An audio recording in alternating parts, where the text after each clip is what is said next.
It's finally done, with Binnoto resigning as team principal at Ferrari, and as with everything, the speculation is rife as to who will replace him. A team as big as Ferrari are a poison chalice, as the expectation is huge and the tifosi are intense, with unwavering support if you perform but an equal backlash if you fail, with even Horner's name being thrown in the mix to replace Binnoto, which even for the F1 world is a step too far, as we all know this would just not happen. However, there is one contender that has shocked us and may even shock you. Who is the shock replacement for Binnoto? What next for Binnoto? And was he destined to fail from the beginning? Stick around to the end to find out. Well, Bottas might have a better line through, and he's beaten Lewis Hamilton into turn 2.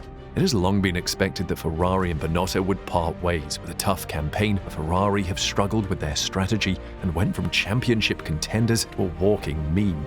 As with everything, the tallest tree catches the wind, and in this case it was Binnoto, with the Italian carrying the responsibility of Ferrari's failures. Bravery, Ricciardo trying to fight back, but he can't get through at Maggots. With Steiner and Horner all rejecting Ferrari and the rumour mill beginning to churn out various names, Ross Brawn has ruled himself out, stating recently, "I've loved everything I've done in the last few years. I'd moved away from wanting to be a part of a team. I decided I'd done enough of that, and this was the only thing that could have possibly appealed. I've been very fortunate to have been given the opportunity by Liberty, and it was a labour of love. Now is the right time for me to retire. We have done the bulk of the work and we are in a consolidation period now. I will now watch F1 from my sofa, cheering and cursing as an F1 fan, pleased that the sport is in a fantastic place and has such a fantastic future. Here's to great racing."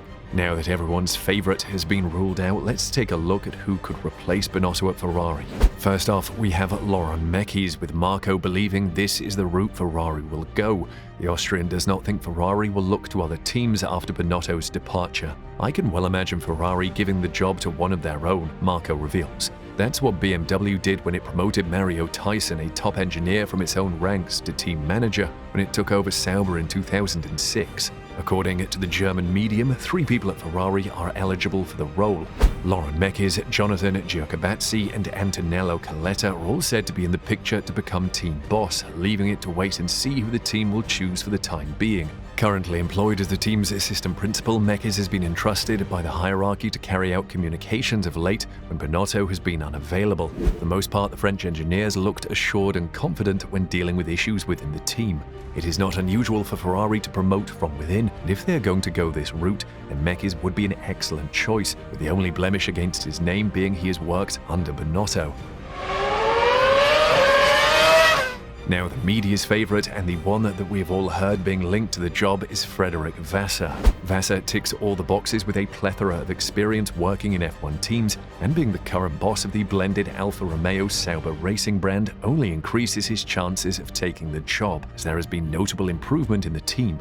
The 2 other factors pointing in Vasseur's favour are his inside knowledge of Ferrari, having worked there for several years, and his solid relationship with Charles Leclerc, having handed him his debut in 2018. One of the most surprising candidates for the job is none other than Gunter Stein, with his no-nonsense attitude being exactly what Ferrari needs. His handling of the Mick Schumacher situation did not cover himself in any glory, but this may be exactly what Ferrari has missed, as proceedings are largely concealed and private. It may just be time the Austrian is given his shot at the big time, having cut his teeth under Gene Haas the better part of 6 years. He possesses a wealth of experience and has shown he has the ability to handle difficult driver partnerships. Let us not forget Nikita Mazepin and how he behaved. Haas have also made steady progress, going from a pointless season to finishing 8th in the Constructors' Championship. This cannot be laughed at, but at this stage it is most likely Mekies and Vasseur are the front-runners. Now, we are not quite done yet, as there is one more name that can be thrown into the hat, and he is probably the rank outsider in all of this, but there may be a slim chance he returns. The man is Maurizio Arrivabene. After leaving Ferrari under a dark cloud in 2018 after the Sebastian Vettel failed title challenge, it appeared there would be no way back for the reserved Italian, but that may not be the case. Bottas gets on the power, and he's going to have to try and hang on to this lead. Recent murmurs around the Italian's camp suggest that the marketing expert could be tempted by a route back into F1 if Ferrari were to offer it to him. Recently, when he was greeted by tifosi fans in Italy, Arrivabene appeared to signal that Binotto should be sacked. leading some to speculate that he may want to replace him. With the recent trouble at Juventus, where he is the CEO, the former Ferrari man might just be looking to return to that comfy sofa that is Ferrari. It's a long shot, but stranger things have happened. Now, going back to the point of the Ferrari role being a poison chalice and any team principal that steps in is doomed to fail, this is due to how the role is set up, with the team principal and technical director being combined into one role. Let's be honest, this is just far too much for one person and will need to be addressed before Ferrari move forward, as Binnoto was a great engineer but a terrible team boss. Now, moving on from that, it is best to look at what is next for Mattia Binotto. With both Charles and Carlos having warm words to say about Binotto, it is hard to see the Italian not returning to the F1 world. Bottas then steams through, and this is where the action really starts, as Perez did get turned. Leclerc, runner-up in the Drivers' Championship for the first time in his career, has paid tribute to the 53-year-old. "Thank you for everything, Mattia," he wrote on Instagram. "We have spent 4 very intense years together, of great satisfaction and also, inevitably, of moments that have challenged us. My esteem and respect for you have never waned, and we have always worked with full dedication to achieve the same goals. Good luck with everything." With Carlos equally as positive. "Grazie, Mattia," he said. "It's been a pleasure to work alongside you to push the team and ourselves forward through thick and thin. Thanks for the great memories and moments we shared in and out of a racing track, and all the best in your future endeavors." Now, there is a well-trodden path for Ferrari engineers, and that is to cross the border and join Mercedes. With Mercedes struggling and Ferrari having one of the best engines, it doesn't sound impossible, and the likes of James Allison, Aldo Costa and Lorenzo Sarsi all doing it before.